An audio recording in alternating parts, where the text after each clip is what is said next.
సూర్యాపేట జిల్లా ఏర్పడిన తర్వాత జిల్లా కేంద్రంలో మాత్రము అశ్లీల కార్యక్రమాలతో పాటు అసాంఘిక కార్యక్రమాలు కూడా పెద్ద ఎత్తున పెట్టలేకపోతుందని చెప్పవచ్చు. అదేవిధంగా పోలీసులు కూడా వాటి మీద ఉక్కుపాదం మోపుతున్నారు. మనం చూస్తున్నాము గత వారం రోజుల కింద కూడా సూర్యాపేట జిల్లా కేంద్రంలోని వ్యభిచార గృహాలపై పోలీసులు దాడి చేయడం జరిగింది. వారిని అరెస్ట్ చేయడం జరిగింది. దాంతో పాటు వారం రోజుల కింద కూడా పేకాట ఆడుతున్నటువంటి రిటైర్మెంట్ టీచర్లను కూడా పట్టుకోవడం జరిగింది. వాళ్ళని అరెస్ట్ చేయడం జరిగింది. స్టేషన్ బెయిల్ ఇచ్చి పంపడం జరిగింది. గత రాత్రి మనం చూస్తున్నాము సూర్యాపేట జిల్లా కేంద్రంలో శ్రీశ్రీ నగర్ లో ఉన్నటువంటి ఒక అపార్ట్మెంట్ మీద దాడి చేసి అక్కడ కొంతమందిని అరెస్ట్ చేయడం జరిగింది. అసలు వాళ్ళు అరెస్ట్ చేసిన వారు ఎవరు, వాళ్ళ వివరాలు తెలుసుకునే పని చేద్దాం. మనం ప్రస్తుతం డీఎస్పీ గారి దగ్గర ఉన్నాం. సార్ నమస్తే సార్. అసలు ఎక్కడ అరెస్ట్ చేయడం జరిగింది, ఎవరింట్లో పేకాట నిర్వహిస్తున్నారు? నమస్కారం అండి. నిన్న తేదీ 8/8/2025 రోజు సాయంత్రం 5:30 గంటలకు మన పట్టణంలోని శ్రీనగర్ కాలనీలో నామా సైదులు యొక్క నివాస గృహం పెంట్ హౌస్లో ఈ పేకాట నిర్వహిస్తున్నట్టుగా సమాచారం వచ్చింది. ఆ సమాచారం నమ్మదగిన సమాచారం మేరకు మన పట్టణ పోలీస్ సిబ్బంది ఆ ఇంటిపై దాడి చేసి పేకాట నిర్వహించే వ్యక్తులను అదుపులోకి తీసుకొని పేకాటకు సంబంధించిన వాడేవి పేక వస్తువులు మరియు కొంత నగదు 42,000 రూపాయల నగదు మరియు 4 సెల్ ఫోన్లను కూడా స్వాధీనం చేసుకోవడం జరిగింది. ఇందులో మొత్తం కూడా 8 మంది వ్యక్తులు పాల్గొన్నారు. అందులో 6గురిని అదుపులోకి తీసుకోవడం జరిగింది. 2 పరారులో ఉన్నారు. వాళ్ళను కూడా అతి త్వరలో అదుపులో తీసుకొని కోర్టులో హాజరుపరచడం జరుగుతుంది. ముఖ్యంగా చెప్పండి, సూర్యాపేట జిల్లా కేంద్రంలో ఆరుపేట కూడా మద్యం సేవిస్తున్నారు. అలాంటి వ్యక్తుల మీద ఎలాంటి చర్యలు తీసుకోబోతున్నారు? ముందు ఎలాంటి చర్యలు చేపట్టబోతున్నారు? పట్టణంలో పోలీసు యొక్క తనిఖీలు ముమ్మరంగా ఏర్పాటు చేయడం జరిగింది. మీరు చూస్తుంటారు,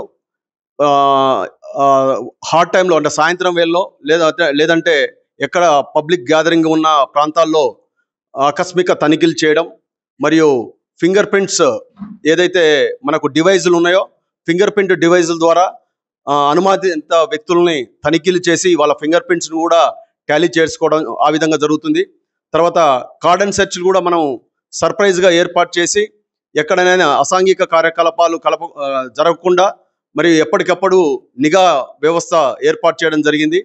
మరియు కూడలిలో ఇంపార్టెంట్ జంక్షన్లో వెహికల్ చెకింగ్స్ తర్వాత పెట్రోలింగ్ కూడా ఏర్పాటు చేసి ఎవరైనా అనుమానిత వ్యక్తులు ఎవరైనా ప్రయాణం చేసే వ్యక్తుల్ని కానీ మరియు సంచారం చేసే వ్యక్తులను కూడా తనిఖీలు చేసి ఎప్పటికప్పుడు తనిఖీలు చేసి పట్టణంలో ప్రజలకు ఎక్కడ కూడా అశాంతి అభద్రతా భావం కలిగించకుండా వాళ్ళకి ఎప్పటికప్పుడు నమ్మకం కలిగిస్తూ పోలీస్ వ్యవస్థ పటిష్టంగా ముందుకెళ్లడం జరుగుతుంది. ముఖ్యంగా తెలంగాణ ఆంధ్ర సరిహద్దు కాబట్టి సూర్యాపేట జిల్లా కేంద్రంలో వ్యభిచారం అనేది విచ్చలవిడిగా కొనసాగుతుంది. ఎందుకంటే ఇంతకుముందు హైదరాబాద్ పట్టణానికే ఉన్నది, ఇప్పుడు అది రాను సూర్యాపేట కూడా పాకింది. అలాంటి వాళ్ళ మీద చర్యలు చేపట్టేందుకు మీ పోలీసు ఏ విధంగా ముందుకు?